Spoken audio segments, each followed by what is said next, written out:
शहर स्वच्छ, सुंदर आणि आरोग्यदायी ठेवण्यासाठी अमरावती महानगरपालिकेकडून सुरू असलेल्या विशेष स्वच्छता मोहिमेअंतर्गत आयुक्त सौम्य शर्मा चांडक यांनी आज सकाळी शहरातील विविध भागांची प्रत्यक्ष पाहणी केली आहे। त्यांनी welcome point, Rahatgaon road, Nagpur road आणि विभागीय आयुक्त कार्यालय रोड या परिसराच्या स्वच्छतेची स्थिती तपासली। रस्ते, नाल्या, कचरापेटा आणि सार्वजनिक ठिकाणांची पाहणी करून संबंधित अधिकारी व सफाई निरीक्षकांना आवश्यक त्या सूचना दिल्या।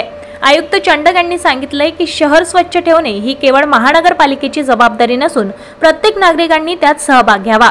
कचरा नियोजित ठिकाणी टाकावा, प्लास्टिकचा वापर टाळावा आणि परिसर स्वच्छ ठेवावा।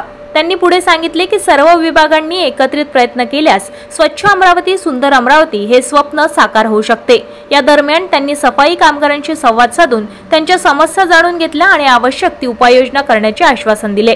महानगरपालिकेच्या स्वच्छता विभागाकडून गेल्या काही दिवसांपासून प्रमुख रस्ते, बाजारपेठा आणि वसाहतीमध्ये विशेष स्वच्छता मोहीम राबवली जात आहे।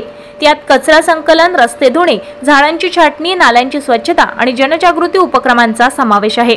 पाहणी दरम्यान सहाय्यक आयुक्त नंदकिशोर तिखिले, वैद्यकीय अधिकारी डॉक्टर अजय जाधव, ज्येष्ठ स्वास्थ्य निरीक्षक राजू डिक्याव आणि अन्य महानगरपालिका अधिकारी उपस्थित होते।